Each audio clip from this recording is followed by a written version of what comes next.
So what is the illusion of belief? Hey guys, this video is responding to a comment on yesterday's video. So this is actually a quick turnaround on this video. I saw this comment and I wanted to jump right on and answer it very quickly because I think it's an important topic. So here's the comment that I'm responding to, just because I really, it hit me too. So, quote, not needing the illusion of belief. The illusion of belief. Not sure why that phrase struck me, but I would love to hear you speak more on that. Maybe others would as well.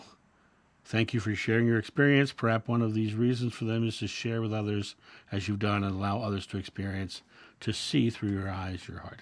That's a lovely comment, and I appreciate it. But let's talk about the illusion of belief, because I truly believe that we live in an illusion, and it's an illusion of our belief. You know, the Buddha said, what you think you become, you create your world. And Krishna said, you're the culmination of your thought. The Bible says, as a man thinketh, so is he.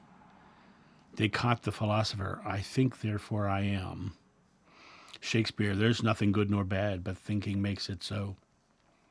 Words without thoughts never to heaven go. Your thoughts are your belief, and your belief is shown to you. I'm sure that many of you know a negative person. And if you raise your hand, if you know a negative person, and if you're not raising your hand, are you the negative person that everybody else knows? Question. Now, you know that negative person always has something to be negative to talk about. Why is that? That's because they believe in a negative world. And so they see a negative world. And so the illusion of their belief is negative. The illusion of my belief is joyful, it's positive, it's loving, it's caring. And when I see people in fear and anxiety, I realize their illusion of belief is fearful, it's anxious, it's painful. Right? The illusion of belief.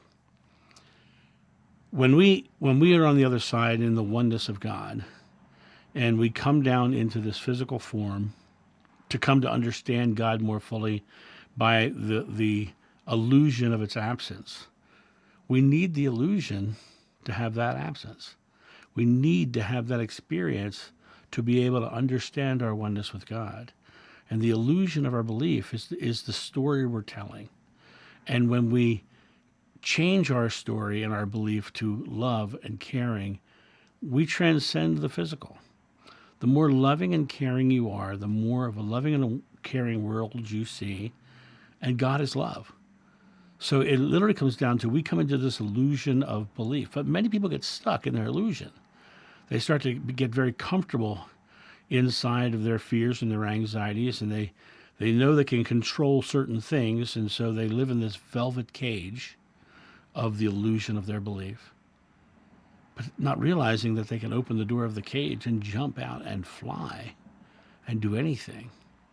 But they've created this illusion of belief around them that keeps them in this space, in this place, this perception being reality. And the illusion of belief is exactly the choices you make of belief. You believe it, you see it.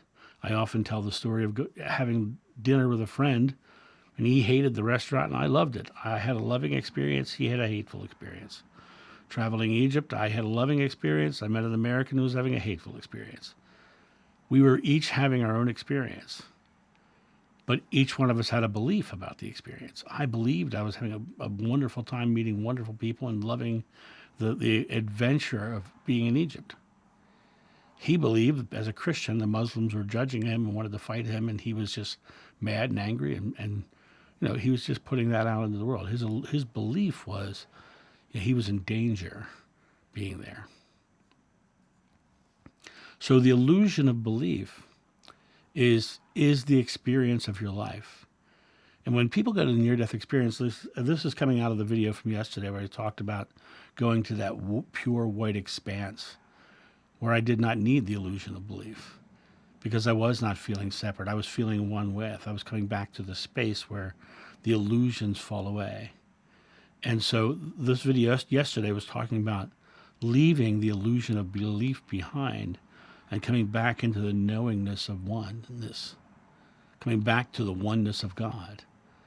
And in that regard, you lose the illusion of the negativity of life. You lose the expression of all of your fears and anxieties that are being shown before you. You know, when you come back to the pure loving essence, you see the world in a loving way. But when you no longer are fearful, you begin to transcend the world. Though I walk through the valley of the shadow of death, I shall fear no evil, for thou art with me. Buddha said the secret to enlightenment is the eradication of fear. The illusions of our beliefs stem from fears. So it's a matter of coming back to the space of being a loving person, being a caring person, and just living that in the very present. And when you do come to that space, you see the world very differently. And I say that very specifically. When I look at this gray wall to the left side of me over here, I don't see the gray wall anymore. I see dots that make up that wall. The world looks granular to me. And when it looks granular to me, I see all the different colors in motion.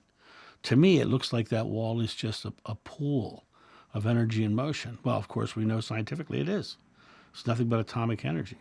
And the only thing that's pressed upon this atomic energy, on these dots, these pixels of the illusion, is our belief. That is what's being reflected back to us, what we believe. That's why the guy had the bad meal while I had a good one. That's why I had a great time in Egypt while the other guy had a bad one. Because my illusion of belief was reflecting me. And his illusion of belief was reflecting him. The world that you're living in right now is an illusion of your belief. And when you come to the realization that it's just an illusion of your belief, then you can consciously change your belief and you can change your world. I often talk about the idea of making your part of the world so bright that others choose to change around you. That's what I'm talking about.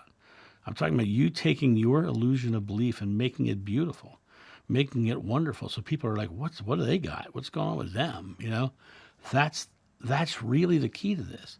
Make your illusion of belief a reflection of love. Be the loving essence. I am joyfully living a loving life. And that's why you look at my live stream, it's called the Live Loving live stream, because it's all about being in that space of love and compassion. And even in those times where you get people who come at you fearfully, rather than feeling bad and dropping into that for them, you know, show them why you are loving and caring so that they can make a choice. Offer the off-ramp.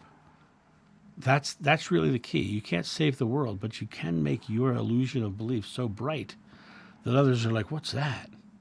And then you have the opportunity to share how you got there and become the way, the truth, and the life that this big guy back here talked about.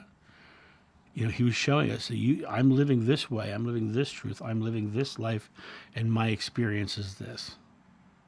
And when he chose to change that experience, he changed the way he changed it. And that's the key. You are in control of your illusion of belief. So the big question is, what are you believing? Is your life to your liking? If not, what's that belief giving you? That's my thought on this. You guys have a great day, and I'll talk to you soon. See ya. Bye.